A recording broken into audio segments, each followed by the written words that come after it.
Bonjour, mesdames et messieurs. J'espère que vous m'entendez bien. Donc, je suis Caroline Rochon. Je suis directrice de la division des écosystèmes forestiers au Centre de foresterie des Laurentides. Donc, bienvenue à ce troisième webinaire de la 35e saison des colloques du SCF-CFL. La conférence d'aujourd'hui, qui porte sur You Shall Not Pass, le fondement et évaluation du programme d'intervention active contre la TBE, est diffusée aux intervenants du secteur forestier simultanément dans plusieurs sites à travers le Québec. C'est avec grand plaisir que je vous présente aujourd'hui le conférencier, M. Jacques Reynière. Jacques Reynière est chercheur scientifique au Centre de foresterie des Laurentides du Service canadien des forêts. Il a obtenu son PhD en écologie des insectes et biomathématiques de l'Université d'État de la Caroline du Nord aux États-Unis en 1980. Il est donc à l'emploi du SCF depuis 1980, d'abord au Centre de foresterie des Grands Lacs, donc à Sault-Sainte-Marie, en Ontario, et maintenant au CFL depuis 1985. Ses travaux portent sur la dynamique des populations d'insectes forestiers, surtout sur la tordeuse des bourgeons de l'épinette. Jacques est l'auteur de plus de 140 articles scientifiques axés sur l'écologie quantitative, la dynamique des populations d'insectes et l'impact des changements climatiques. Ces travaux de recherche ont établi les fondements scientifiques de la stratégie hâtive contre la tordeuse et il est membre du comité de gestion scientifique et du comité aviseur du programme d'intervention hâtive. Je vous souhaite un excellent colloque et je laisse maintenant la parole à Jacques. Merci. Merci Caroline. Bonjour tout le monde. À partir de mon bureau à la maison, bureau dans lequel depuis bien avant le confinement d'ailleurs, mais bon, c'est presque exclusivement de là qu'on travaille maintenant. Alors, ce dont je vais vous parler aujourd'hui, c'est le programme d'intervention hâtive contre la tordeuse qui se tient au Nouveau-Brunswick depuis 2014-2015. Alors, sans plus tarder, j'entre dans le vif du sujet. Je voulais vous dire que je n'allais pas passer énormément de temps à vous donner des procédures expérimentales, des tables d'échantillons puis des résultats de tests statistiques. On va éviter autant que possible d'embarquer dans les autres herbes. Pour résumer rapidement la progression de l'épidémie de tordeuse depuis le début des années 2000, on voit qu'il y a eu une augmentation assez importante de la superficie forestière du Québec qui est défoliée par la tordeuse d'une année à l'autre. Il y a eu un gros saut ici en 2020, l'année dernière, un saut d'une dizaine ou d'une trentaine de pourcents, ou vingtaine de pourcents. C'est rendu une épidémie qui est quand même assez grosse. Alors, ici, un petit calcul amusant sur le dos d'une enveloppe. Suite à une conversation que j'ai eue avec un collègue, Yann Boulanger, on voulait savoir combien il y en avait des tordeuses. Fait que, faites un petit calcul.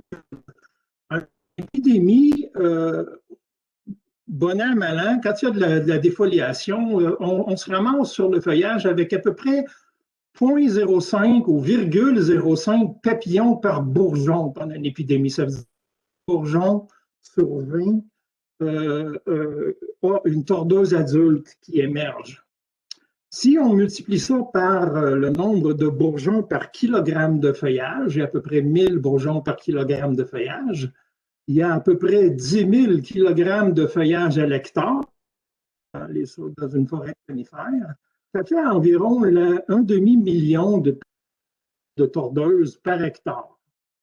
Si on multiplie ça par environ 10 millions d'hectares défoliés, qui est à peu près ce qui se passe dans les 2-3 dernières années, ça nous donne un grand total fois 10 à la 12 papillons au Québec. C'est quoi ça, 5 fois 10 à la 12? C'est 5 millions de millions de papillons ou 5 000 milliards de papillons. Très gros chiffre. Il y en a beaucoup, des papillons de tordeuse au Québec.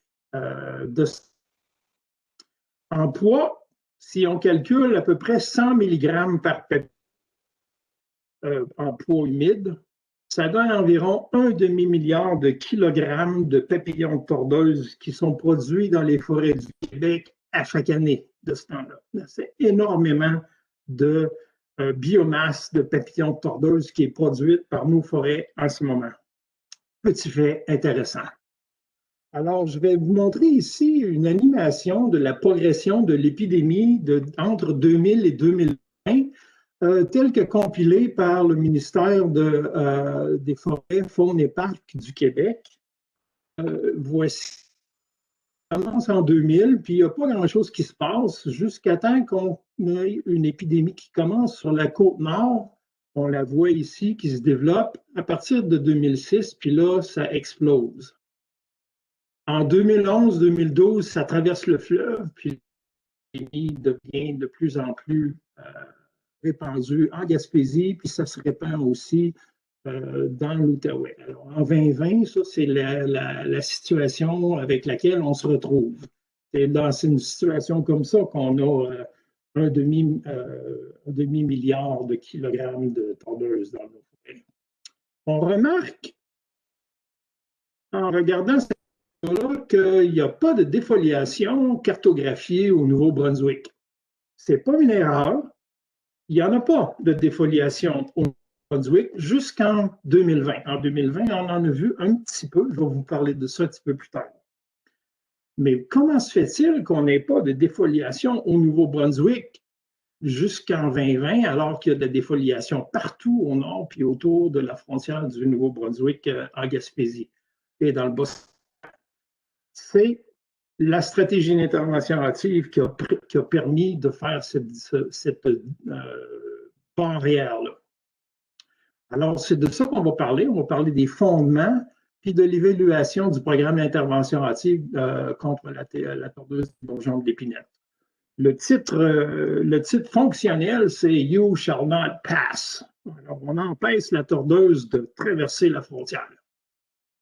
C'est un programme qui est financé en grande partie par le gouvernement du Canada et en partenariat avec les provinces et plusieurs partenaires industriels au Nouveau-Brunswick qui défraient environ 40 des coûts.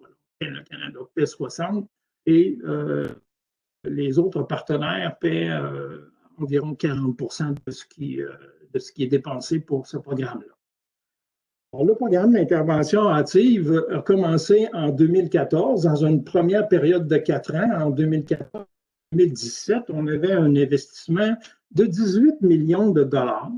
Et le programme a été reconduit pour une autre période de 4 ans, entre 2018 et 2021, pour la rondelette somme de 125 millions de dollars qui ont été commis par les gouvernements et les partenaires.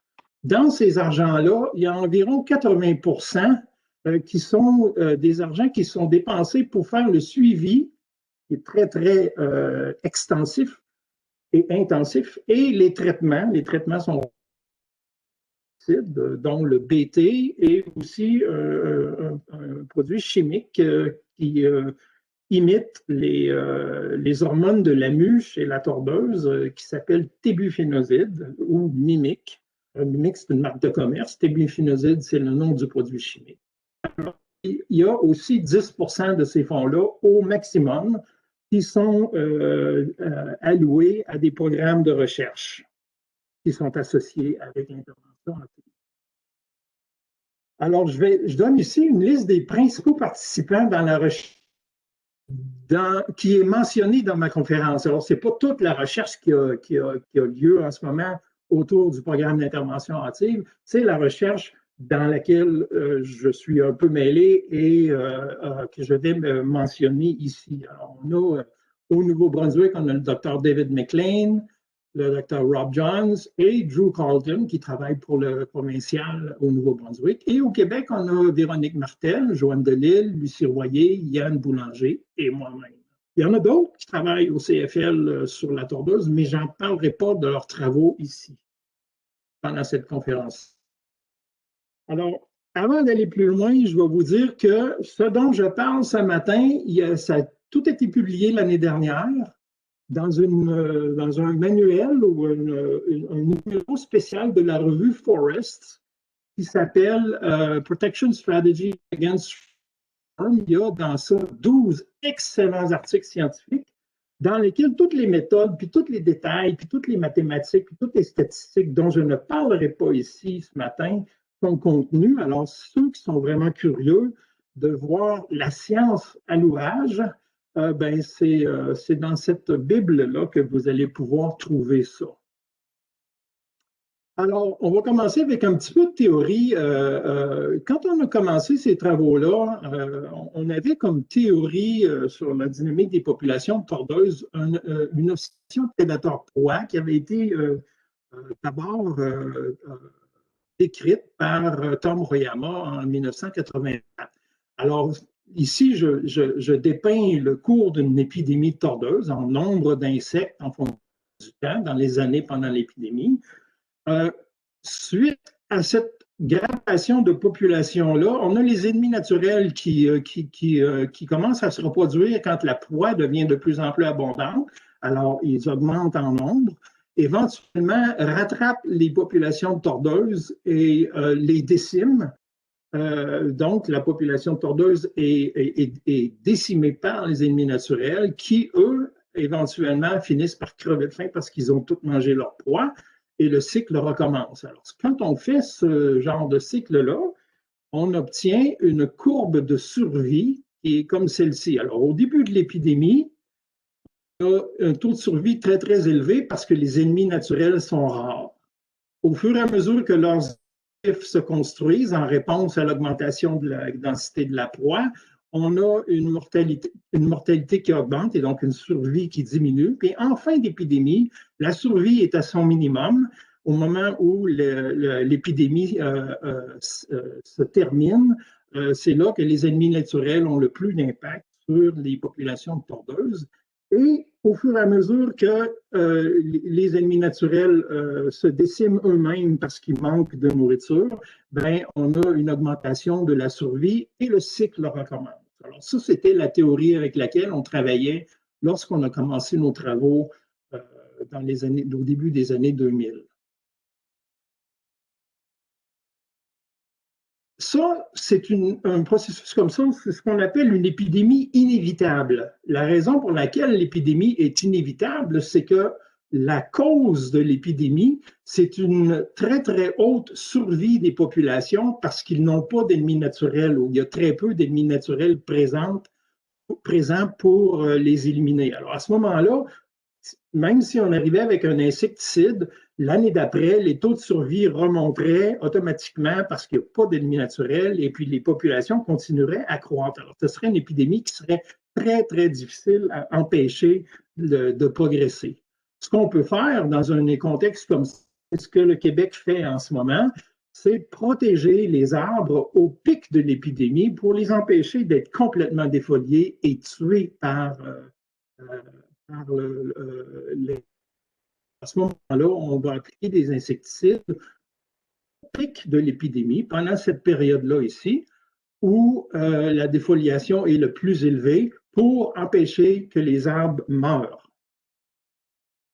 Alors, c'est dans ce contexte-là qu'on a entrepris nos travaux, nous, à la fin de la dernière épidémie, dans les années 80, fin des années 80, où on a suivi le déclin de la dernière épidémie, puis là, on s'est allé à Armand et à Épaule pour essayer de voir le début de la prochaine épidémie. Alors, on s'attendait qu'au fur et à mesure du temps, les ennemis naturels deviendraient de plus en plus rares et le taux de survie augmenterait pour nous amener une nouvelle épidémie.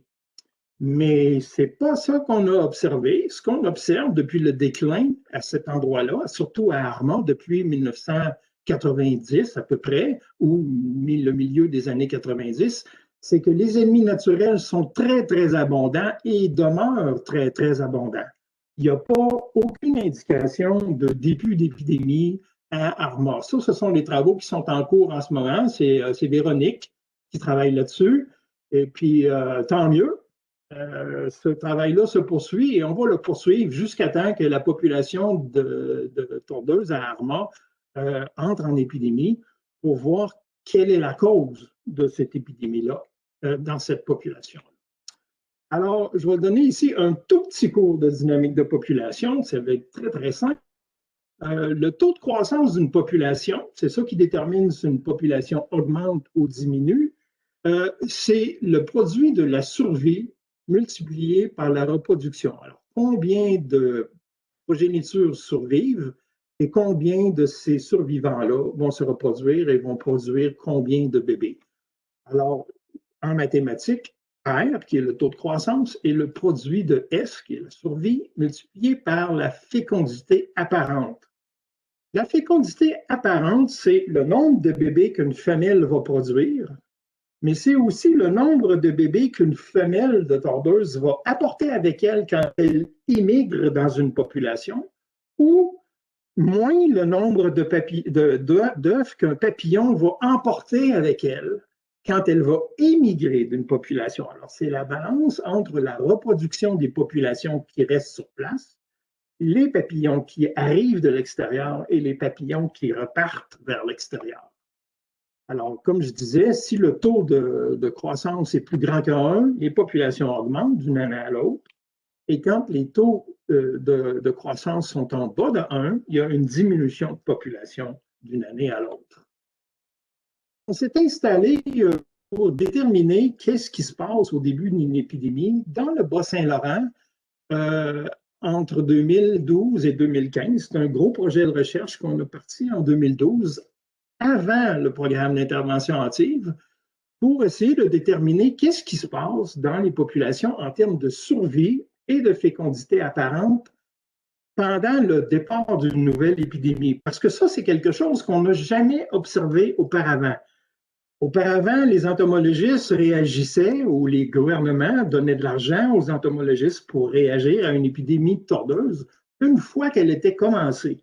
Dès qu'on s'apercevait que là, on commençait à avoir des arbres qui étaient défoliés, là, on mettait de l'argent dans la recherche sur la tordeuse, mais c'était toujours trop tard parce que l'épidémie était déjà déclenchée. Alors, on n'a jamais réellement observé ce qui se passe dans une population de tordeuses au moment où une épidémie se déclenche. Alors, ça, c'est le premier vrai projet de recherche dans lequel on a mesuré ces choses-là. Alors, qu'est-ce qu'on a trouvé? On a trouvé, d'une année à l'autre, on a trouvé que les taux sont très, très bas quand les populations sont très faibles. Puis au fur et à mesure qu'une population augmente de densité, que ce soit d'une façon X ou d'une façon Y, si les populations de tordeuses augmentent, leur taux de survie aussi augmente. C'est étrange, c'est intéressant, mais ce n'est pas du tout ce à quoi on s'attendait. On s'attendait à ce que les taux de survie au début d'une épidémie soient élevés, surtout dans les populations les plus basses, en réponse à notre hypothèse que c'était une oscillation prédateur-proie. Alors, ce qu'on s'est rendu compte très rapidement, c'est que ce n'est pas une oscillation prédateur-proie qui est en arrière du début d'une épidémie de tordeuse. C'est plutôt un autre processus qui fait augmenter les taux de survie lorsque les populations ont commencé à augmenter. Comment ça peut se passer, ça? Bon, ça, c'est la question. Alors, ce que ça nous a permis, ça, de déterminer, c'est que quand les populations sont faibles, il n'y a pas de problème, il n'y a pas d'épidémie qui va se développer parce que les taux de survie sont trop faibles. Et dès que les populations augmentent, passé un certain niveau, là, les taux de croissance des populations vont augmenter au-dessus de 1, puis il va y avoir une épidémie qui va commencer. Alors, il y a comme une espèce de seuil d'intervention qui est possible ici. Alors, on a déterminé avec ces données-là dans quel ordre de grandeur se situe ce seuil d'intervention-là. Alors, si on a des populations qui dépassent le seuil d'intervention, on peut arriver avec un insecticide et les réduire pour oblitérer la progression de l'épidémie. Ça, c'est en présumant que les taux de reproduction ou la fécondité apparente est constante. Mais on s'est rendu compte que là, c'est un graphique très compliqué, essayez pas de le comprendre. Je vais zoomer sur une petite partie. Voici. Alors, ce qu'on a ici, c'est qu'on s'est aperçu dans ces études-là que la fécondité apparente, qui est exprimée ici en nombre d'œufs par papillon, est très, très élevée quand les populations sont faibles au début d'une épidémie. Quand il y a une épidémie qui se déclenche et qui est en train de se répandre à quelque part, Les populations qui sont très reçoivent un très, très grand nombre d'œufs par immigration. Les populations qui sont très élevées dans le même territoire, eux, perdent énormément d'œufs par l'émigration des papillons. Alors, il y a une espèce de mélangeage qui se fait sur une échelle régionale assez grande dans laquelle les populations sont homogénéisées par le mouvement des populations, le mouvement des papillons. Alors, ça fait que les populations faibles sont accélérées dans leur croissance par l'immigration et les populations qui sont très élevées, elles, sont ralenties dans leur croissance par le processus d'émigration. Les populations partent, les papillons partent des populations élevées et vont coloniser les populations plus faibles, ce qui fait que l'épidémie se répand très rapidement. Alors, ça change complètement notre façon de voir la progression d'une épidémie, puis on se rabat maintenant sur une théorie qui est beaucoup plus ancienne, puis qui s'appelle la théorie de l'équilibre double, qui a été véhiculée ou formulée en premier par un monsieur qui s'appelle Morris dans les années 60. Assez longtemps. Alors, dans cette théorie-là, on a évidemment deux équilibres de population. On a l'équilibre épidémique dans lequel la population de tordeuses est tenue en échec par la défoliation. Alors, quand il y a plus de tordeuses, ils mangent tout le feuillage. Alors, il y a des tordeuses qui meurent de faim. Alors, ça diminue le taux de croissance.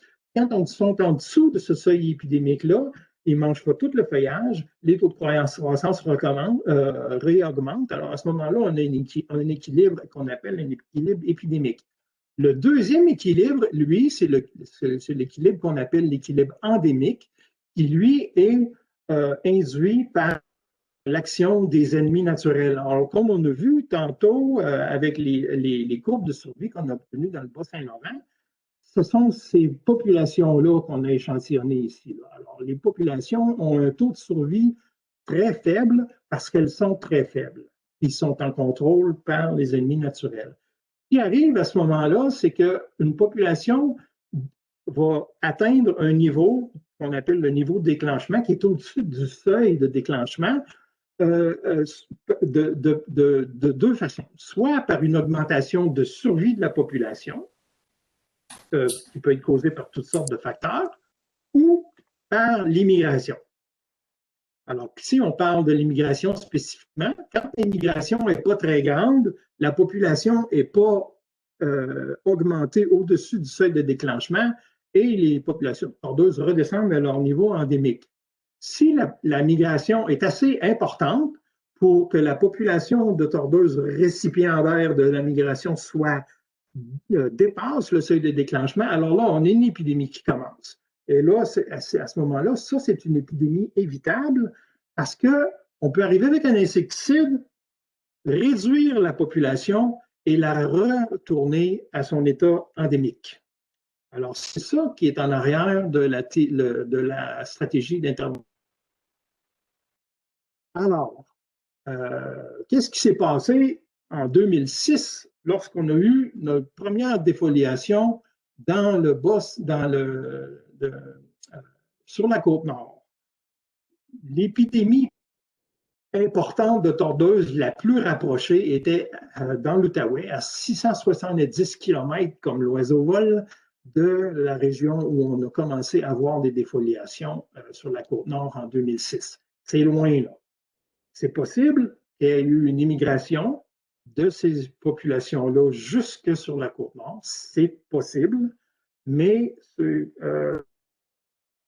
personne qui en doute. Il y avait aussi une autre épidémie beaucoup moins grande, mais quand même une source potentielle de papillons à environ 240 km dans le Saguenay.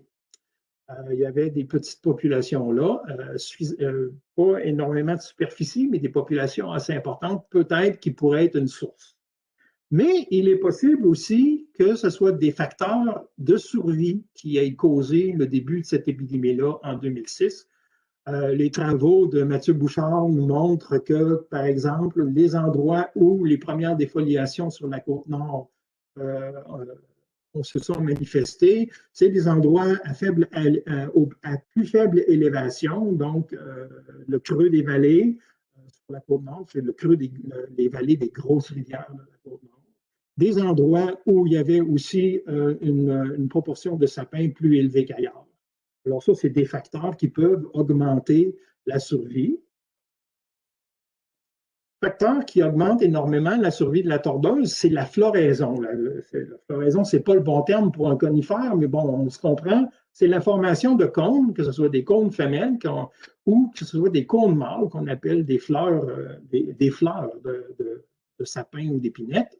Normalement, la tordeuse, lorsqu'elle sort au printemps, elle est forcée de miner les aiguilles avant le débourrement. Quand les bourgeons ne sont pas débourrés, la tordeuse ne peut pas les miner, alors elle est obligée de miner des vieilles aiguilles. Ce n'est pas très, très bon comme aliment pour la tordeuse. S'il y a une floraison abondante, les jeunes larves de tordeuse qui sortent au printemps ont cette source de nourriture-là, qui est le pollen, les cônes de pollen sur le sapin et l'épinette, qui sont très, très nourrissantes et qui se produisent, la floraison se produit plusieurs semaines avant le débourrement des bourgeons. Alors, c'est une source d'alimentation qui est très importante pour la tordeuse. Et on s'est rendu compte qu'il y avait une très bonne corrélation pendant plusieurs années avant le début de ces nouvelles épidémies-là avec des floraisons très abondantes. Alors, il est possible que le tout premier déclenchement d'épidémie qui a eu lieu sur la Côte-Nord en 2006 ait été le résultat de plusieurs années favorables au niveau nutritif pour la tordeuse. C'est possible. On a aussi exploré la possibilité que ce soit une diminution de l'impact des ennemis naturels qui a été responsable de ça, mais non, pas clairement. Là, on n'a pas trouvé de diminution importante dans les parasites les plus importants en période endémique. Il reste la migration des papillons. La migration des papillons, on le sait, c'est quelque chose qui est très, très important chez la tordeuse. Ils migrent très, très abondamment. C'est bien connu. Ici, on a une image d'une grue qui est en train d'enlever des papillons de tordeuse. Ce qui est à terre, ici, sur le sol, ici, là, ce sont des papillons de tordeuse morts. Comme Annexe 5, autour des barrages qui sont éclairés la nuit. Alors, ça fait des gros pièges lumineux. En juillet 2017, alors déjà en juillet 2017, on avait plusieurs milliers et millions de kilogrammes de papillons présents dans la forêt de la Côte-Nord. Un autre exemple ici, ça, c'est pas de la neige, c'est pas l'hiver, c'est au mois de juillet, en 2015, à Campbellton, au Nouveau-Brunswick. Ce sont des papillons de tordeuse autour des lampadaires d'un stationnement d'un dealership d'automobile. Alors, on a des migrations très fréquentes, très abondantes, très évidentes de la tordeuse d'année en année. Alors, c'est un processus qui est super important et qu'on doit comprendre. Alors, ce qu'on a fait, c'est qu'on a développé un modèle de migration de la tordeuse. Alors, ça, ici, c'est mon concept d'un modèle. Ici, on a un beau petit insecte en plastique qui est capable de simuler le vol. Bon, c'est pour ça le modèle dont je parle, mais c'est une espèce d'illustration. On a développé ce modèle-là autour d'une hypothèse très simple ou d'un point de départ très simple qui est le calcul de la fréquence des battements à l'air qui permettent à un insecte de se soulever de terre et de se maintenir dans les airs et déterminer à quelle altitude un papillon va migrer. Alors, ce qu'on sait de la littérature sur le vol des insectes, c'est que la fréquence des battements d'ailes qui leur permet de se soulever est une fonction de la surface de l'aile. Plus les ailes sont grandes, moins l'insecte a besoin de les battre fréquemment pour rester dans les airs. Une autre chose qu'on sait aussi, c'est que la fréquence de battement à l'air pour maintenir un insecte en vol, c'est une fonction aussi de son poids. Alors, plus l'insecte est lourd, plus la fréquence de battement à l'air doit être élevée pour garder l'insecte dans les airs. Alors, quand on combine ces deux choses-là ensemble, ça nous donne l'équation comme celle-là. Alors, la fréquence de battement d'aile pour l'envol, c'est une fonction de la racine carrée de la masse divisé par la surface à l'air. Pas plus compliqué que ça. Ce que ça nous dit, ça, c'est quand la fréquence de battement d'aile d'un papillon est plus élevée que sa fréquence nécessaire pour l'envol, on a une ascension, l'insecte monte. Puis quand la fréquence d'aile est plus petite que la fréquence nécessaire pour l'envol, l'insecte descend.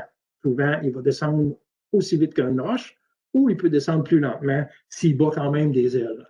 Alors, ce que ça fait à ce moment-là, c'est que le vol du papillon se stabilise dans la masse d'air à l'altitude où la température est telle que la fréquence de battement d'aile est égale à la fréquence nécessaire pour son envol et son maintien dans les airs. Alors, à ce moment-là, quand la température est assez chaude pour qu'il s'envole, il va décoller, il va s'en aller dans la masse d'air au-dessus du sol, et souvent, il y a des inversions, alors sa fréquence de battement à l'air, qui est dépendante de la température, va augmenter, il va continuer à monter dans la masse d'air jusqu'à temps que la température soit assez froide pour que son battement d'aile soit égal à son battement d'aile nécessaire pour le maintenir en vol. Alors, c'est ça qui détermine à quelle hauteur, à quelle altitude un papillon va migrer.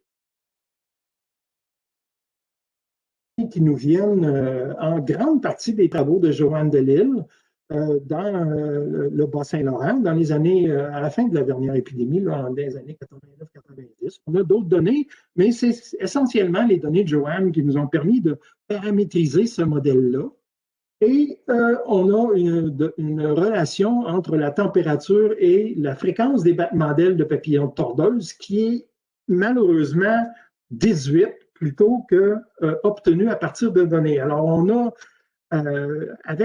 est chanceux, on a Lucie Royer qui a décidé de se joindre à ces travaux-là pour mesurer la relation réelle entre la fréquence de battement d'aile de la tordeuse et la température. Ces travaux-là sont en cours, ça va nous permettre de raffiner notre modèle. On a aussi une composante circadienne du modèle parce qu'on sait que les papillons de tordeuse, ils ne volent pas n'importe quand. Les vols migratoires, ça se produit autour du coucher du soleil. Alors, un petit peu avant et un petit peu après le coucher du soleil, c'est là que les papillons de tordeuse s'envolent et que ce processus-là d'envol se fait. Alors, c'est graduel pendant la soirée. Il y en a qui partent de bonne heure, il y en a qui partent au coucher du soleil, il y en a qui partent un petit peu après. Ça va jusqu'à environ minuit au maximum, là, qu'il y a des envols. Après ça, ils vont rester en vol toute la nuit.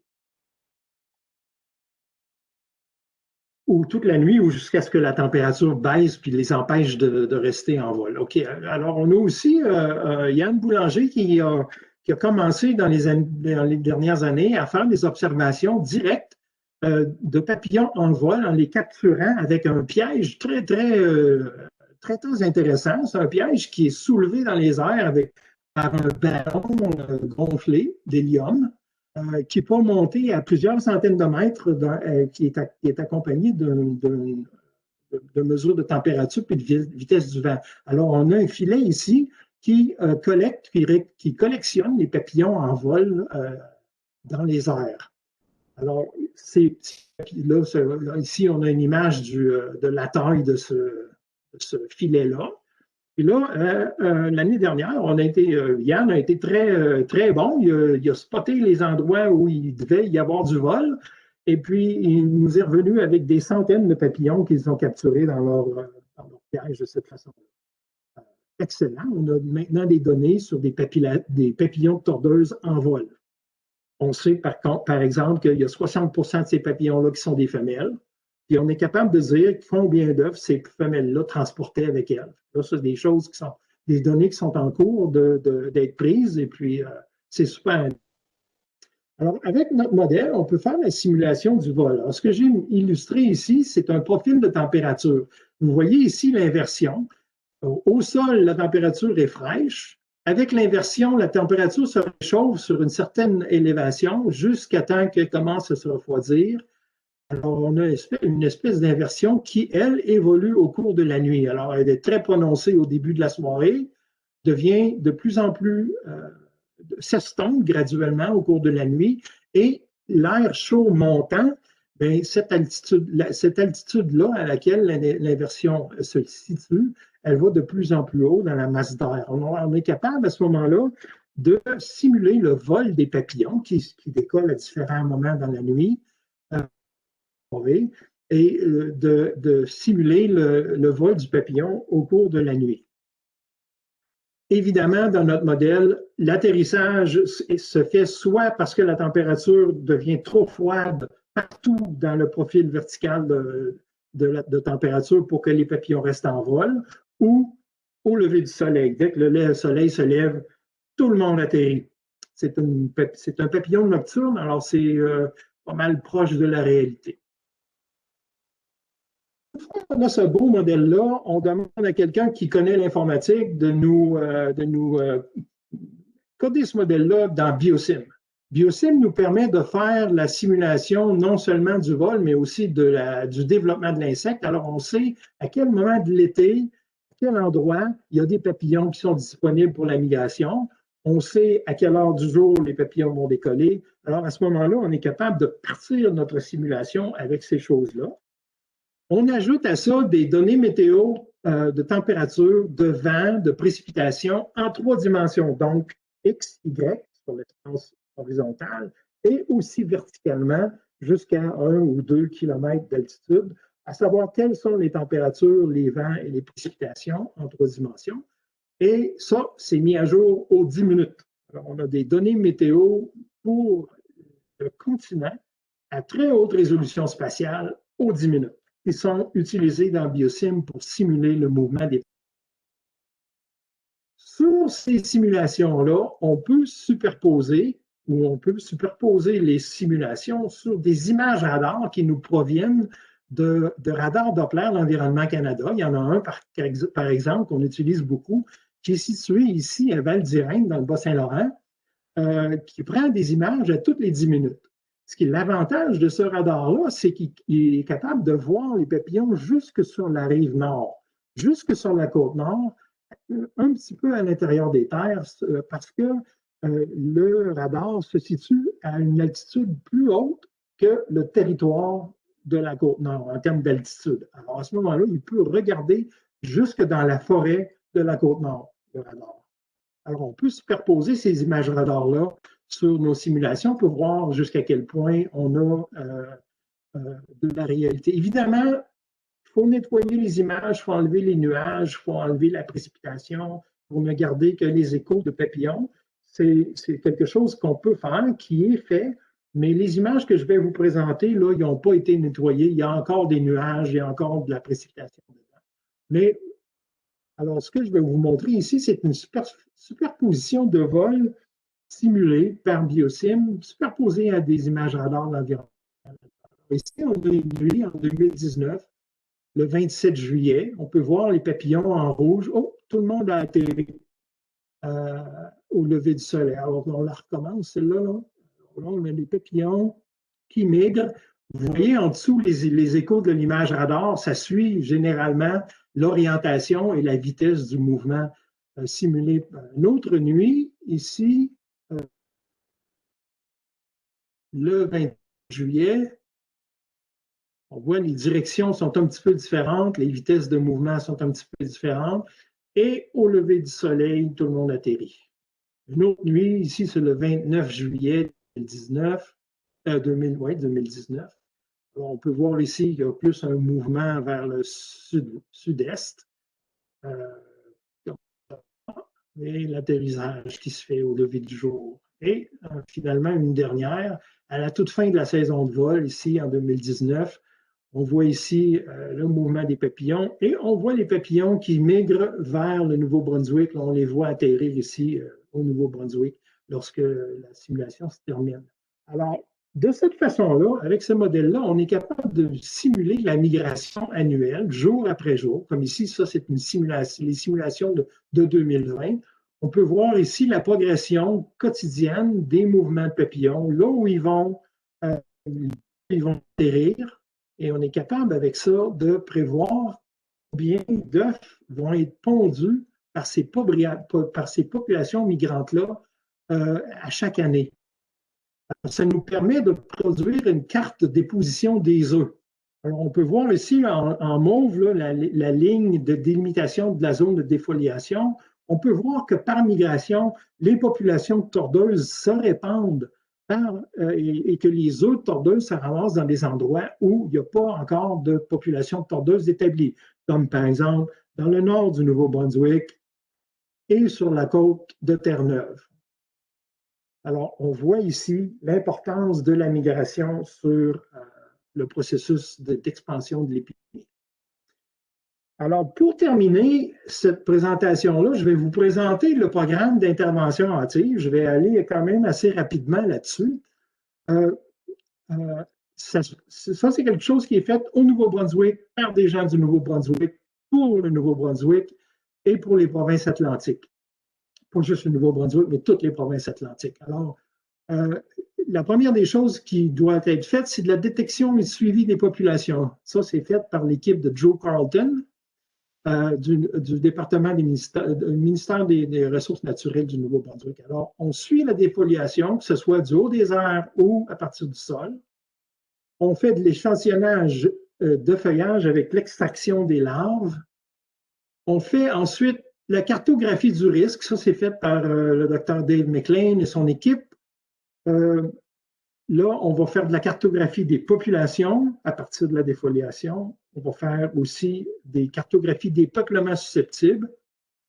Et on va faire la planification des traitements en définissant par optimisation quelles sont les aires d'arrosage qui devraient être utilisées pour éliminer autant que possible les populations de tordeuses qui ont été trouvées par échantillonnage. Et ensuite, il y a évidemment les applications qui sont faites soit avec du BT ou du tébiphénoside au Nouveau-Brunswick. Et ensuite, il y a l'évaluation qui, elle, est faite par l'équipe de Rob Johns, l'évaluation de l'efficacité. Ici, on a un exemple du survol du Nouveau-Brunswick. Alors, en rose, on a toutes les lignes de vol. Alors, ils font quelques lignes de vol pour se calibrer au Québec, parce qu'au Québec, il y a de la défoliation. Alors, ils vont commencer en haut au Québec, ici, et ils vont graduellement descendre. Ils vont avoir des lignes de vol beaucoup moins denses dans le sud du Nouveau-Brunswick, parce que ce n'est pas un endroit où il y a énormément de risques et puis il n'y a pas de défoliation en ce moment dans le sud du Nouveau-Brunswick. Aussi, c'est complété ça, cette information cartographique. Je pense que j'ai omis aussi vous montrer. Ouais, ici, je suis allé un peu vite. On voit ici des îlots de défoliation au Québec, mais très, très peu de défoliation qui a été repérée de cette façon-là du haut des airs au Nouveau-Brunswick. Ça, c'est signe que l'intervention hâtive a fonctionné. Il n'y a pas de défoliation au Nouveau-Brunswick.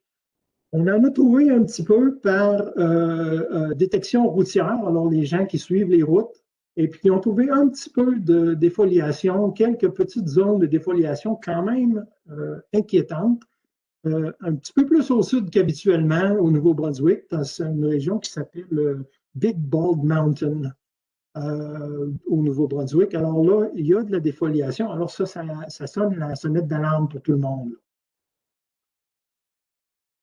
Résultats d'échantillonnage. Alors ça, c'est des points, tous les points qui là, ce sont des points dans lesquels il y a des échantillons qui ont été pris pour mesurer la densité des larves de tordeuses en hibernation au Nouveau-Brunswick. Alors on peut voir ici qu'ils en ont trouvé dans le nord, sur le bord de la frontière avec le Québec, dans la région de Carleton.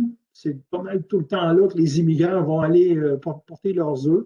On a quelques points ici aussi, un petit peu plus au sud là, de la frontière. Puis là, il y a la région de Big Bald Mountain où il y a de la défoliation et des populations de L2 quand même assez élevées. De cette façon-là, ce que fait le Nouveau-Brunswick, c'est qu'il priorise les traitements en fonction des densités larvaires qui ont été mesurées, la carte que je viens de montrer, et en fonction de la densité des peuplements. Alors, ici, il y a des tordeuses, mais il y a très, très peu de sapins ou d'épinettes dans la région, mais ça ne peut pas être une grosse source de tordeuses, alors ça ne va pas devenir un endroit qui est une haute priorité. Mais dès qu'il y a beaucoup de tordeuses et qu'il y a beaucoup de sapins à un endroit, c'est un endroit qui devient très, très prioritaire pour les applications. Alors ici, on voit une espèce de matrice qui combine la fréquence des plantes hôtes et l'abondance des populations de tordeuses pour déterminer la priorité. Alors, ce qu'ils essayent de faire autant que possible, c'est de mettre dans le programme d'arrosage tout ce qui a des teintes jaunes à rouge là, dans leur programme. Quand on fait ça, le programme avec lequel on se retrouve d'une année à l'autre. Cette année, il y a 85 000 hectares qui vont être traités. Dans les zones en jaune ici, c'est des applications simples de BT, mais on a tellement peur des populations élevées qui se situent autour du Big Bald Mountain au Nouveau-Brunswick qu'on a décidé de faire des applications doubles de BT dans cette région-là. Là, c'est des applications qu'on présume vont être beaucoup plus efficaces que des applications simples. On veut vraiment éliminer les populations de tordeuses qui sont établies dans cette région-là, de façon à ce qu'elles ne deviennent pas une source d'expansion pour la tordeuse dans les années à venir. L'évolution de la taille du programme d'arrosage au cours des années, depuis le début du programme, en 2014, c'était seulement des applications expérimentales qui ont eu lieu, il n'y avait pas de défoliation. Dans les années suivantes, on a augmenté graduellement les superficies arrosées jusqu'à un maximum d'environ 225 000 hectares qui ont été traités en 2018. En 2019, le programme a diminué beaucoup. Il y a eu une chute de population, c'est-à-dire qu'il n'y a pas eu d'augmentation de population nulle part ou dans très peu d'endroits au Nouveau-Brunswick en 2019.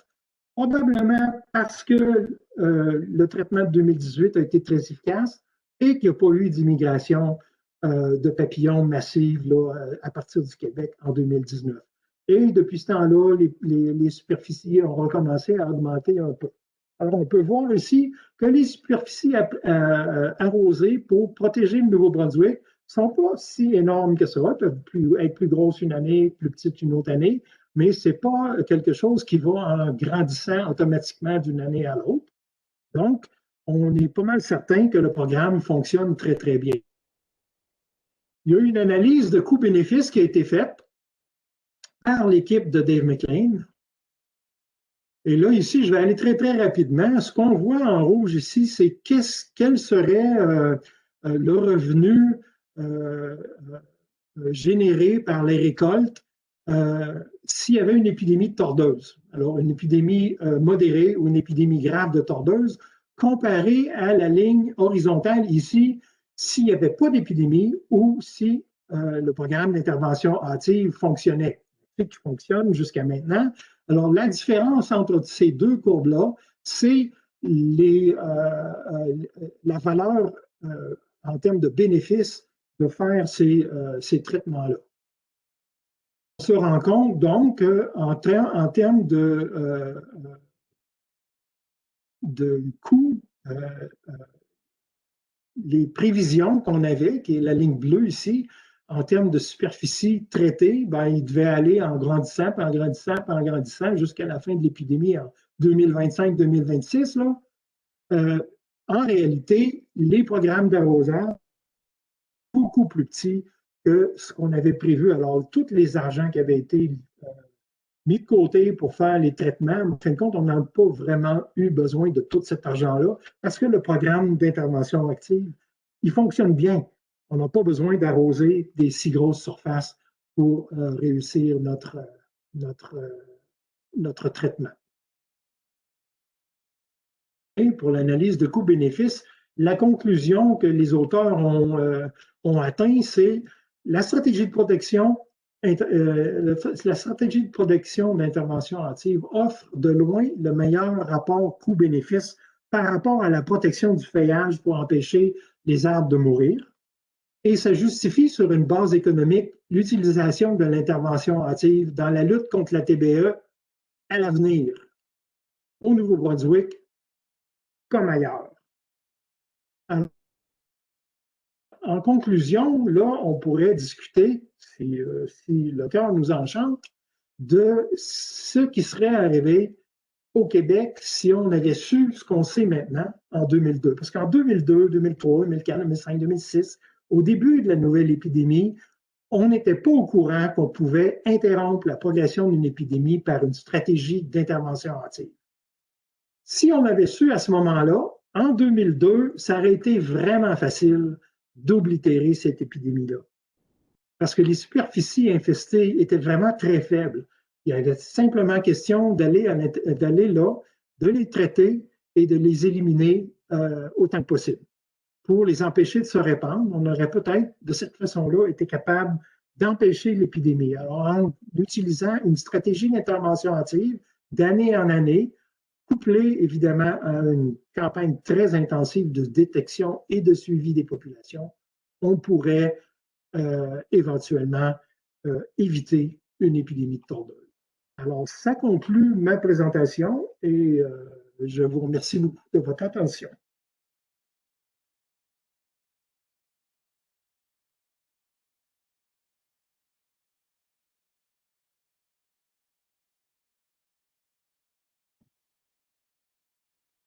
Alors, merci Jacques.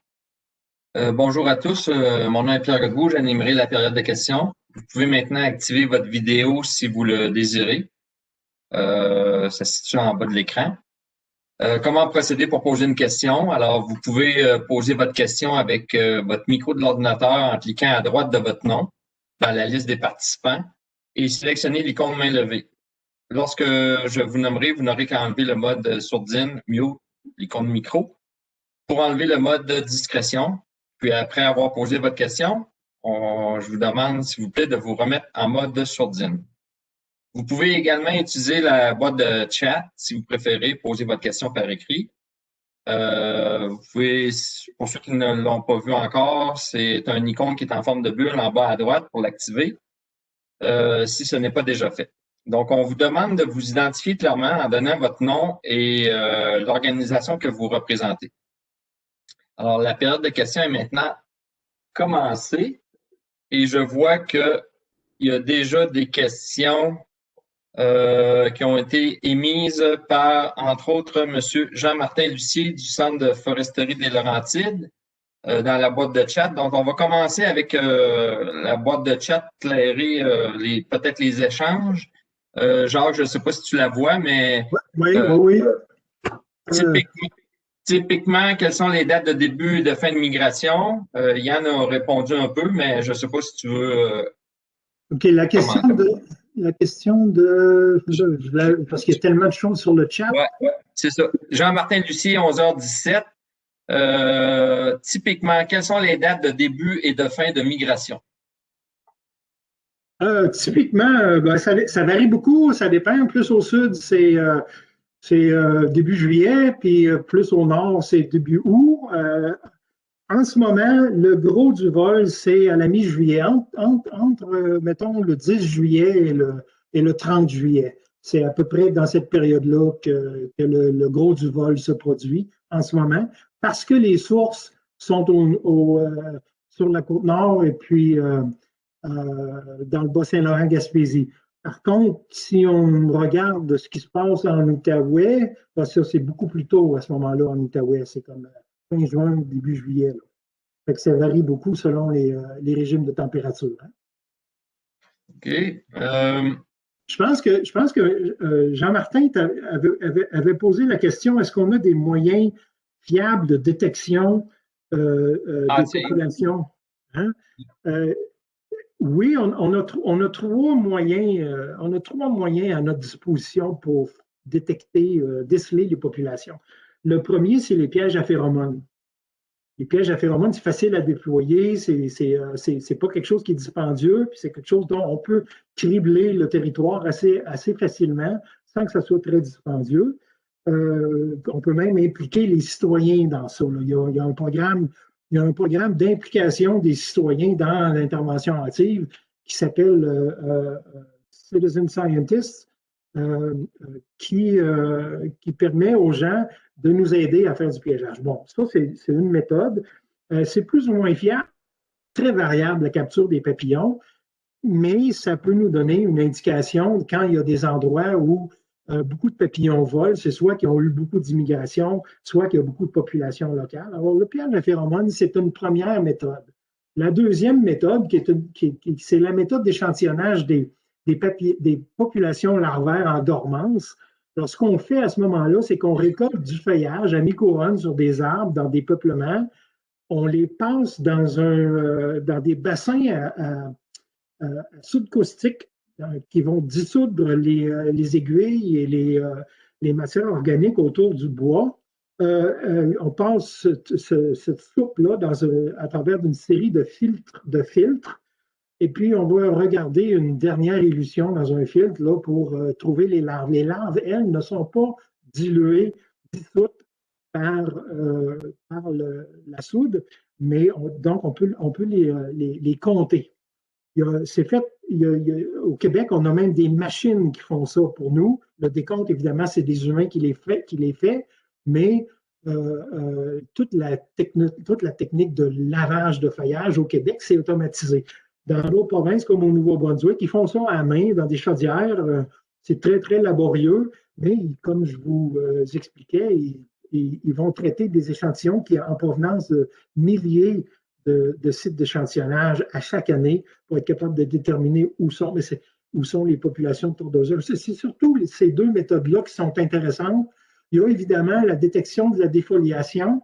Ça se fait par voie des airs, ça se fait aussi à partir du son. Puis, il y a des techniques un peu prometteuses. Alors, par contre, ce n'est pas encore au point de télédétection qui pourrait nous permettre de repérer la défoliation annuelle à partir de satellites. Par contre, pour l'intervention hâtive, les seuils de défoliation qui sont importants de déceler, c'est autour de 10 à 20 de défoliation. Et c'est malheureusement très, très difficile de déceler avec des images satellitaires ces genres de niveaux de défoliation-là. Quand on voit de la défoliation avec un satellite, il est trop tard. Fait que c'est pas vraiment une bonne méthode fiable pour déceler des populations endémiques de tordeuses en croissance. Alors, c'est ça les méthodes. Alors, Yann avait commenté, puisque la température drive beaucoup la phénologie, cette période de vol est plus ou moins décalée selon les températures durant la période de développement larvaire que c'est dans la migration. Oui, c'est vrai. Alors, Anne Coton, elle te félicite pour la bonne présentation. Elle a été un petit peu dérangée pendant la conclusion, peut-être manqué l'information. Est-ce que tu penses qu'il est réaliste d'utiliser la stratégie d'intervention hâtive pour le Québec pour une future épidémie? OK. Tout à fait. Ma réponse, oui, tout à fait. En ce moment, l'intervention hâtive au Québec, oublie ça. La migration des papillons est beaucoup trop importante. Je ne vois pas comment on ferait pour appliquer cette méthode-là en ce moment.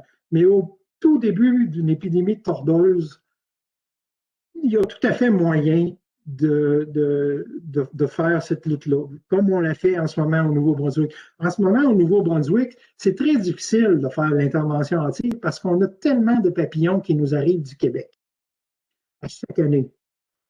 Des années plus que d'autres, comme on a vu en 2019, il n'y en a pas eu tant que ça, mais bon, certaines années, c'est vraiment très, très, très important, mais c'est faisable. Alors, si on était dans un contexte d'épidémie naissante, quelque part au Québec, où la probabilité d'avoir une immigration de l'extérieur est très faible, parce qu'il n'y a pas d'épidémie autour, l'intervention hâtive, c'est là que ce serait le plus réalisable, en fait. D'accord. Merci. Véronique nous fait part du lien web de la science communautaire. Donc, vous l'avez dans la boîte de chat, c'est pisteur de tordeuse avec un S, pisteur avec un S de tordeuse en un seul mot avec un S.ca. Marc-André Réaume. Bonjour, merci pour la présentation. Il y a 2 très petits foyers d'infestation en Mauricie et dans les Laurentides. Pourrait-on envisager cette méthode de lutte pour retarder la progression de l'épidémie dans ces régions? Tu y as un peu répondu, mais je vais te laisser la parole. Oui, oui, la réponse c'est oui, ça pourrait être utile de la retarder, l'empêcher de se répandre localement à partir de ces points chauds-là, en Mauricie ou dans les Laurentides, mais c'est des endroits qui sont appelés à recevoir beaucoup de migrants. dans les années à venir, à partir surtout pas de l'Outaouais, mais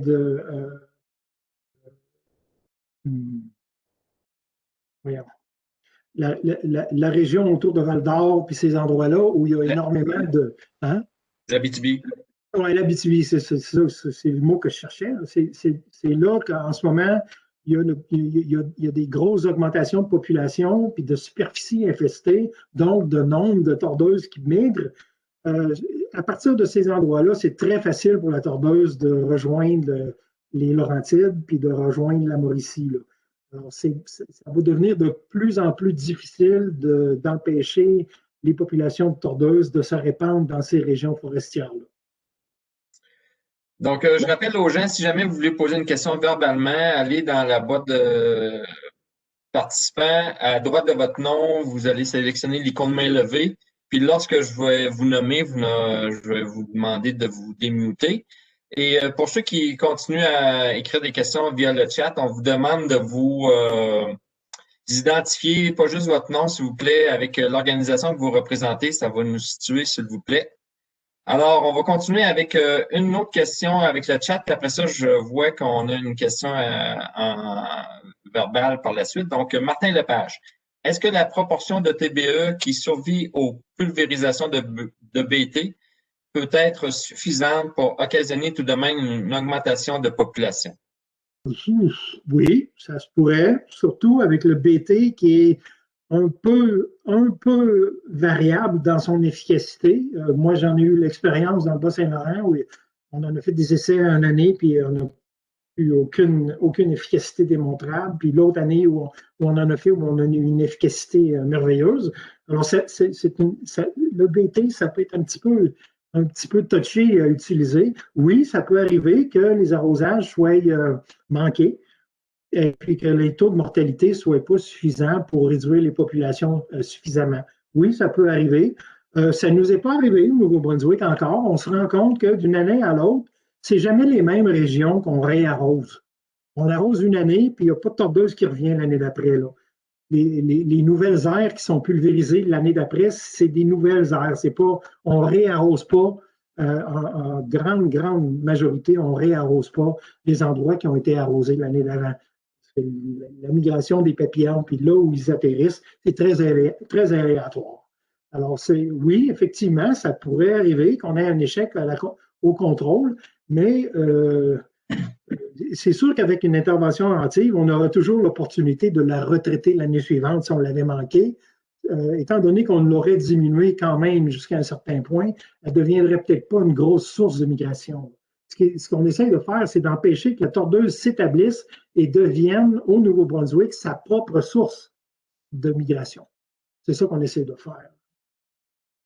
OK. Je vais laisser maintenant la parole à Normand. Donc, tu peux désactiver ton micro. Tu peux afficher ta vidéo aussi, là, si tu le désires, si tu le souhaites. Oui, bonjour. Bonjour. Alors, bonjour, merci beaucoup pour la conférence, c'est extraordinaire, ça nous donne beaucoup d'informations.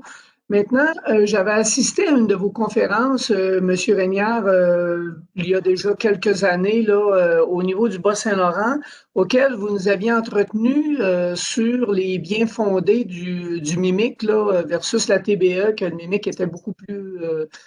c'était des vrais gladiateurs là, comparativement au TBE.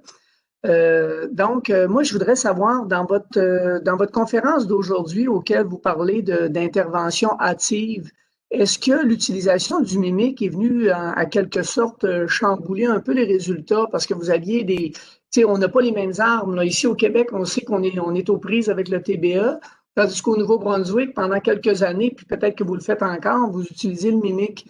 Donc, est-ce que les études sont aussi valables? Là? Ça, c'est ma première question, puis j'en ai un autre tout à l'heure.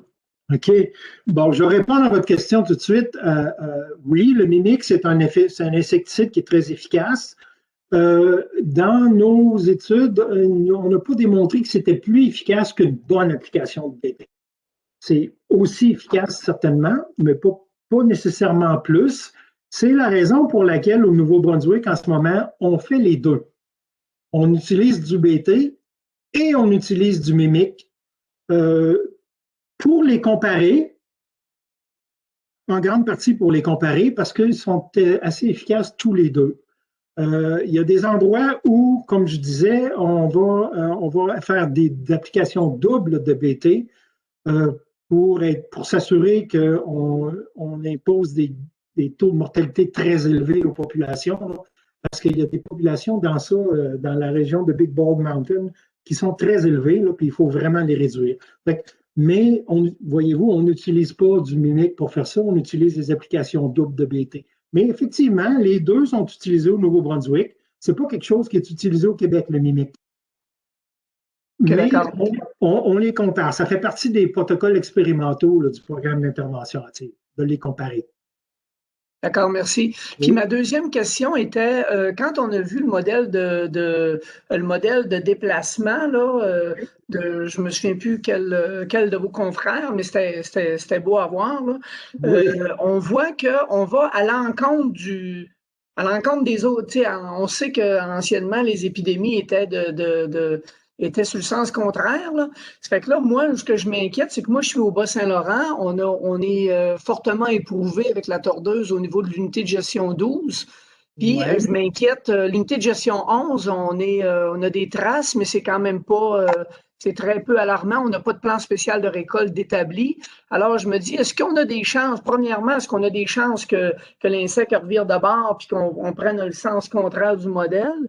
Ou l'ancien sens du modèle, l'ancienne trail que la tordeuse prenait, est-ce que l'unité de gestion, en fait, elle suit le même sens. Non, vous avez, je me mêle, elle suit le même sens, mais sauf que là, elle va-tu combattre, elle va-tu retourner vers la 11? Oui, la réponse rapide, c'est oui, c'est presque certain que ça va se répandre vers l'ouest, mais beaucoup plus lentement que ça se répand vers l'est. La raison pour laquelle ça se répand le plus souvent vers l'est ou vers le nord-est, c'est la direction des vents dominants. Ça veut dire qu'en règle générale, dans les mois de juillet où se produisent ces migrations-là, les papillons sont entraînés par les vents. Et en grande majorité, les vents nocturnes qui se produisent à cette époque-là de l'année sont en direction est. Mais ça arrive que les vents, pendant des tempêtes ou pendant des inversions de direction du vent qui sont causées par des cyclones ou des anticyclones, il va y avoir des renversements de la direction des vents. Ils ne seront pas dans la direction des vents dominants, mais ils vont aller vers le sud ou ils vont aller vers le sud-est. Ça peut arriver, ça arrive. À chaque année, ça arrive, ça. Il y a des soirées où les vents sont à l'envers. Il y a des soirées où les vents sont dans la direction dominante. Si ça s'adonne qu'un soir où les papillons sont très actifs parce qu'il y en a beaucoup, et puis que les températures sont suffisamment chaudes et que le vent est à l'envers par rapport au vent dominant, bien, vous allez recevoir des migrants dans votre région 11 à partir du Bas-Saint-Laurent ou à partir de la Côte-Nord. Oui, ça va arriver, mais c'est moins probable, ça va arriver moins souvent. Donc, c'est ce qui explique que la progression de l'épidémie est beaucoup plus lente vers l'ouest que vers l'est à cause des vents. Ouais. Mais est-ce qu'on peut être actif? Il est-tu trop tard pour être actif dans 11? Bonne chance, mais oui, je pense qu'il est trop tard au Québec pour faire du hâtif. Parce que vous allez avoir des populations qui vont être dans lesquelles il va y avoir des migrations année après année, après année, après année. Là. Okay. Vous allez devoir utiliser une approche de lutte que le gouvernement du Québec n'utilise pas en ce moment. Okay. En ce moment, le gouvernement du Québec utilise une approche de protection, c'est-à-dire tenir les arbres vivants pendant le passage d'une épidémie. C'est la stratégie qui est utilisée. Puis au moment où cette stratégie-là a été mise au point, on n'avait aucune idée qu'il pouvait se faire de l'intervention hâtive puis pourquoi ça marcherait. Maintenant, c'est une autre histoire, mais c'est tellement massif l'épidémie au Québec maintenant que ça devient très, très difficile. Je vais donner un autre exemple. À Terre-Neuve, en ce moment, ils sont aux prises avec un début d'épidémie. On sait d'où elle vient. Elle vient de la Côte-Nord, elle vient d'Anticosti, elle vient de Gaspésie. C'est des papillons qui ont migré en une nuit toute la superficie du Golfe jusqu'à la côte ouest de Terre-Neuve. Les populations sont maintenant établies à cet endroit-là. Puis là, mais ils essaient d'utiliser la stratégie d'intervention hâtive. Sauf qu'ils ont un problème. Le gros de l'épidémie en ce moment sur la côte ouest de Terre-Neuve est dans un parc national canadien, Grossmore National Park, qui ne fait pas d'arrosage. Alors, ils ont maintenant leur propre source de tordeuses sur l'île qui n'est pas protégée. Alors, il n'y a pas de réduction de population qui se fait là. Alors, maintenant, ils vont avoir un programme d'intervention hâtive. Bon. OK, c'est wishy-washy, mais c'est ça, c'est la vie. Là, on est en train d'essayer de convaincre Parc Canada de se joindre au programme d'intervention hâtive, mais ce n'est pas fait encore. Voilà. Non, l'intervention hâtive au Québec, c'est très, très possible, mais là, il est tard. Là. Il est trop tard. Là. OK. Merci beaucoup. Oui. Alors, une autre question par le chat. Mathieu Geng, je ne sais pas si je prononce correctement. Est-ce que les changements climatiques peuvent avoir influencé vos résultats au Nouveau-Brunswick? Selon vos hypothèses, la TBE n'aurait-elle pas plus de difficultés à s'établir au sud du territoire? Qu'en est-il des populations au Maine près du Nouveau-Brunswick? Est-ce que la situation est la même et quelle est leur stratégie? OK. Il y a plusieurs questions dans ça. La réponse rapide pour le changement climatique, c'est oui. Oui, le changement climatique, c'est très possible que ça soit en notre faveur. C'est pas ça qui empêche la tordeuse de se manifester immédiatement au sud de la frontière du Nouveau-Brunswick. Là, vous ne me ferez pas croire ça. Mais oui, le changement climatique est négatif dans cette région-là pour la tordeuse parce qu'il fait trop chaud. Il fait trop chaud et la mortalité hivernale de la tordeuse est augmentée par les chaleurs. C'est pas parce qu'il fait froid qu'elle meurt, c'est parce qu'il fait chaud. La raison pour ça, c'est qu'il manque d'énergie. Bon, mais là, on n'entrera pas dans les détails, mais oui, effectivement, ça se peut très bien que le changement climatique soit en faveur, travaille dans le même sens que l'intervention hâtive. C'est pas elle qui est responsable des résultats qu'on a obtenus, mais ça nous nuit certainement pas. La deuxième question au sujet du Maine, le Maine est beaucoup plus à l'ouest de l'épidémie au Québec que le Nouveau-Brunswick. Mais d'année en année, il y a de plus en plus de papillons tordeuses qui sont capturés dans les pièges du nord du Maine. Et puis le Maine est très préoccupé par l'expansion de l'épidémie jusque sur son territoire. Et oui, ils sont très intéressés à la stratégie d'intervention hâtive. Je vais aussi ajouter une petite note politico-économique que le nord du Maine et une grande partie de la propriété terrienne du nord du Maine, c'est la même que la propriété terrienne du nord du Nouveau-Brunswick, c'est Irving. Les Irving, ils sont très intéressés à l'intervention hâtive. On peut comprendre pourquoi. Ils sont derrière les pressions politiques qui ont été faites pour le déclenchement de cette stratégie-là au point de départ. Alors, ils sont très, très intéressés. Il y a un problème au Maine, c'est que la grosse majorité du territoire forestier du Maine, ce sont des terrains privés. Évidemment, il y en a une partie qui sont la propriété d'Irving. Ça, c'est bon parce que c'est un propriétaire terrien qui a une grosse partie du territoire. Mais beaucoup de petites parcelles forestières, ce sont des propriétés privées. C'est très difficile d'accorder tout ce monde-là. La politique aux États-Unis, en ce moment, là, c'est vraiment difficile. Il y a beaucoup de divisions de toutes sortes. Fait que ça va être difficile d'implanter un programme d'intervention hâtive au Maine comme on le fait au Canada. Parce qu'au Canada, c'est soit des terres d'Irving ou c'est des terres publiques. Au Nouveau-Brunswick. Au Québec, c'est pratiquement exclusivement des terres de la couronne. Il y a évidemment dans le Bas-Saint-Laurent et en Gaspésie plus de terrains privés, mais c'est encore quand même une majorité de terrains de la couronne. Alors, c'est plus facile d'avoir une stratégie homogène dans une circonstance. On va y aller avec une question avec M. Alex Perrault. Vous pouvez désactiver votre micro.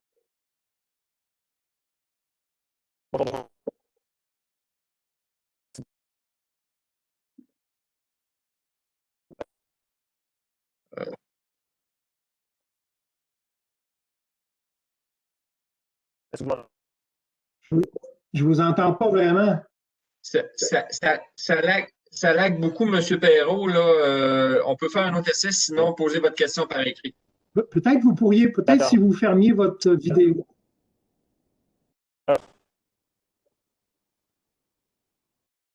que ça fonctionne là? Ah, je vous entends. Bon, parfait. Oui. Ouais, désolé, je suis aux États-Unis et OK. c'est pas fort. Donc, je suis chercheur étudiant à l'Université du Maryland dans le programme des ressources naturelles. Oui. Et bon, j'avais mentionné que si on avait fait le programme d'intervention active au Québec en 2002, ça aurait été possible de prévenir l'épidémie actuelle.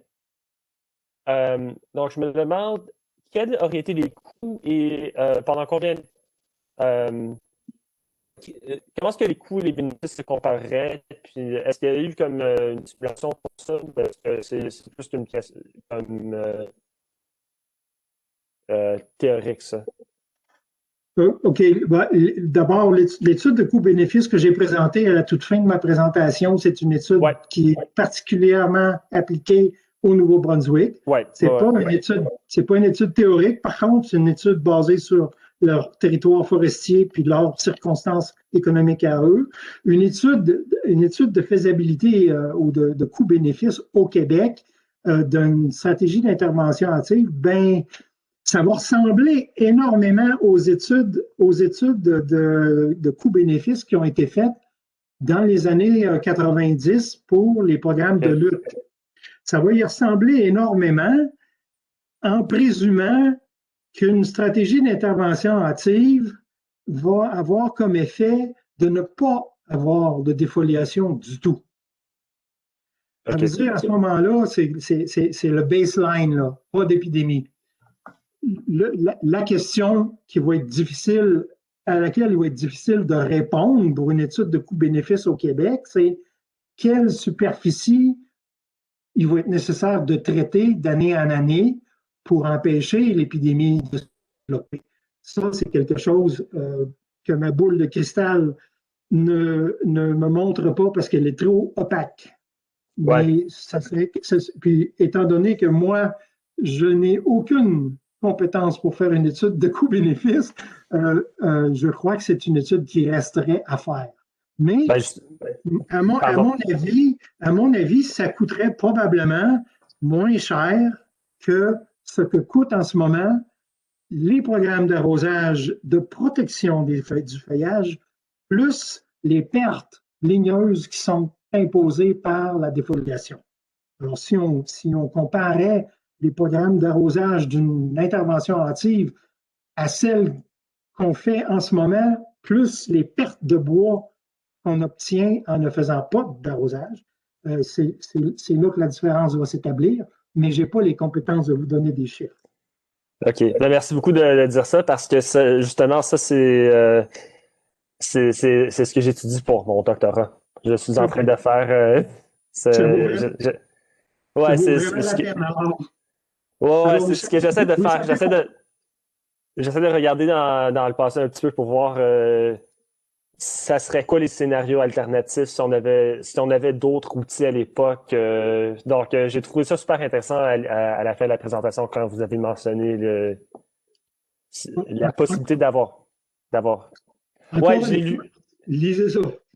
J'ai lu au complet. Au complet. C'est super intéressant. Je vous remercie, M. Perrault. On a d'autres questions. Merci. On va passer à une autre question via le chat. Donc, de Paul Audard. Merci, M. Perrault. Alors, Paul Audard. Bonjour au Québec. Est-ce que nous avons tiré des leçons de l'infestation de TBE des années 70? Et dans l'affirmatif, est-ce que celles-ci ont contribué à diminuer l'infestation actuelle au Québec? OK.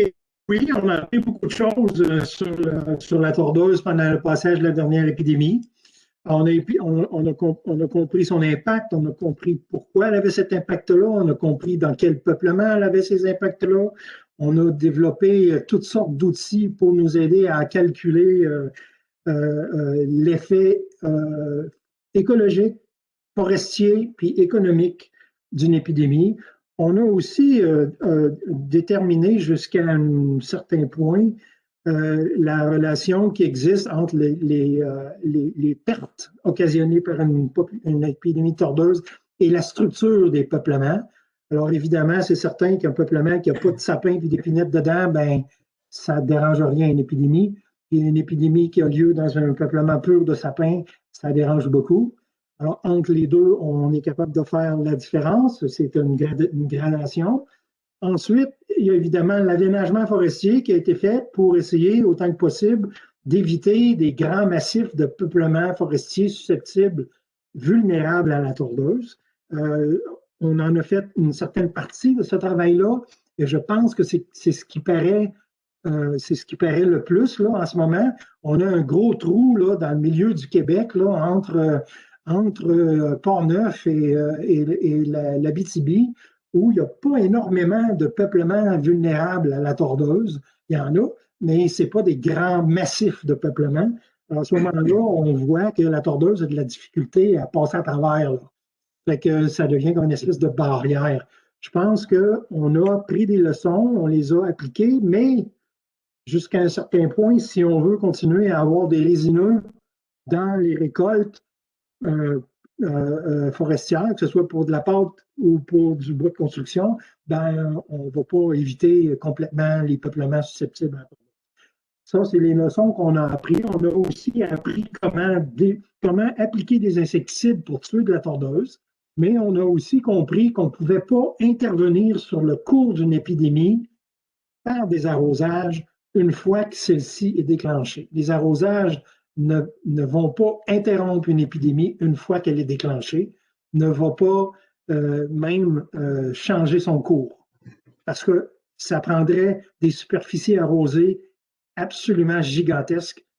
On n'aurait jamais les moyens ou même la capacité de production d'insecticides suffisante pour faire ça. Je ne pense pas qu'au niveau écologique, ce soit une bonne idée non plus. Alors, on a appris beaucoup de choses, on en a appliqué beaucoup, mais on en apprend encore. Merci. Alors, Marc-André Réaume de la Fédération des producteurs forestiers du Québec se demande, pour réaliser la méthode, peut-on utiliser seulement du BTK comme insecticide? Oui. Tout à fait. C'est clair? Oui. Marc Bellil de l'Université de Sherbrooke. Vous semblez considérer qu'il est mieux de prévenir une épidémie de TBE par le biais d'insecticides non spécifiques à cette espèce. Je peux voir l'aspect bénéfique d'un point de vue économique, mais qu'en est-il des impacts écologiques d'une telle pratique? Ah, ça, c'est une question à laquelle je ne me suis pas, sur laquelle je ne suis pas penché. Est-ce que c'est bien de contrôler une épidémie de tordeuse ou est-ce que c'est pas bien? Au niveau écologique, la réponse rapide, c'est je ne le sais pas. Je ne le sais pas. Je pense que dans le passé lointain, avant que l'homme commence à changer la nature forestière, les épidémies de tordeuse, ça faisait partie du cycle naturel, ça faisait partie de la nature, ça faisait partie des forêts. Les forêts étaient très discontinues. Il y avait toutes sortes de diversité forestière sur le milieu qui faisait qu'une épidémie de tordeuse, ce n'était pas quelque chose qui se répandait comme ça se produit en ce moment, de nos jours. Alors, de base, la tordeuse, ce n'est pas quelque chose qui est mauvais pour la forêt au Canada là, ou au Québec, parce que ça fait au moins 10 000 ans qu'il y a de la tordeuse dans les forêts du Québec, puis on a encore des forêts au Québec. On a encore des orignaux, on a encore, bon, on a de plus en plus de chevreuils, mais ça, c'est un autre. Alors, je ne peux pas répondre à cette question-là parce qu'on a intervenu sur la nature de la forêt québécoise. Dans les derniers 100 à 150 ans, on a augmenter beaucoup la résinosité et diminuer beaucoup la diversité végétale de nos milieux forestiers. Et là, on est pris avec un problème. Quand la tordeuse embarque là-dedans, ben, c'est mur à mur. Et là, ça peut avoir des conséquences écologiques graves d'avoir des peuplements sur des centaines de kilomètres carrés morts, tout en même temps. Ça a des conséquences sur la qualité de l'eau, ça a des conséquences sur les oiseaux, ça a des conséquences sur les gros mammifères, ça a des conséquences de A à Z sur l'écosystème. Qu'est-ce qui est bon, qu'est-ce qui est mauvais, je ne sais pas. Je n'ai pas fait ce travail-là. Je ne suis pas capable de vous répondre plus que ça. En lien avec la question de Marc-André, Yann ajoute la question est peut-être plus reliée au fait que le BTK n'est pas spécifique et peut donc impacter plusieurs espèces, pas seulement les lépidoptères comme avec les tébuphénosides. OK. En fait, c'est pas vrai. Le BTK, c'est un insecticide qui est limité aux lépidoptères.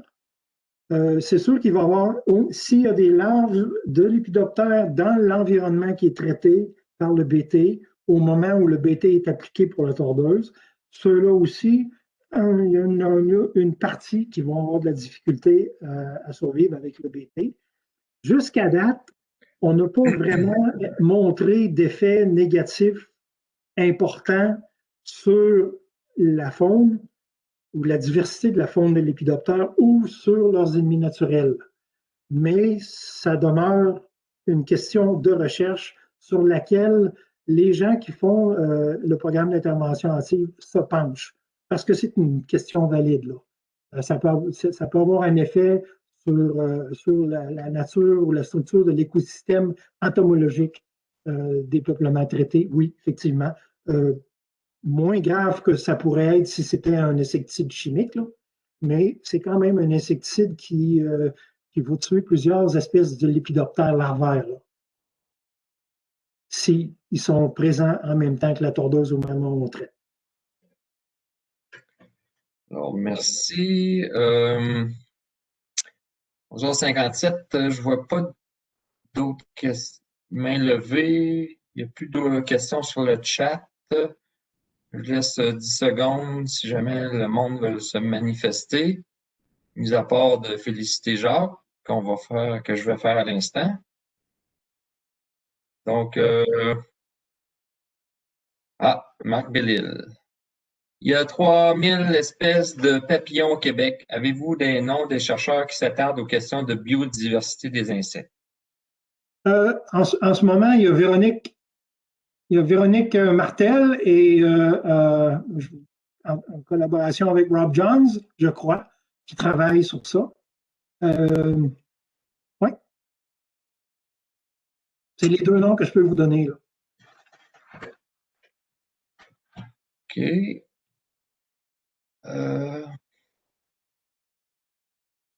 Bon, je pense qu'on a fait le tour, considérant l'heure également. Mm-hmm. Donc,